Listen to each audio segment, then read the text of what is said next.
Hello and welcome back. Thrissur ജില്ലയിലെ മാള എന്ന് പറയുന്ന ചരിത്ര പ്രധാനമായിട്ടുള്ള സ്ഥലത്തിൻ്റെ പേരിൻ്റെ ഉൽപ്പത്തിയെപ്പറ്റി പ്രധാനമായിട്ടും രണ്ട് ഐതിഹ്യങ്ങളാണ് നിലവിലുള്ളത്. അതിലൊന്ന് ഹീബ്രു ഭാഷയായിട്ടുള്ള ബന്ധമാണ്. മാളയിലെ പഴയകാല ജൂത കുടിയേറ്റവുമായിട്ട് ബന്ധപ്പെട്ടിട്ടാണ് ഈ ഒരു പേര് വന്നതെന്ന് വിശ്വസിക്കപ്പെടുന്നുണ്ട്. ഹീബ്രു ഭാഷയിലെ ഒരു വാക്കാണ് മൽ അഹ. ഇതിൻ്റെ അർത്ഥം അഭയാർത്ഥികളുടെ കേന്ദ്രം എന്നാണ്.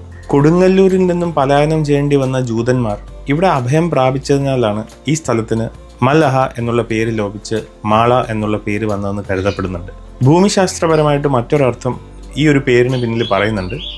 മലയാളത്തിൽ മല എന്ന് പറയുമ്പോൾ കുന്നിൻ പ്രദേശം എന്നാണല്ലോ അർത്ഥം വരുന്നത്.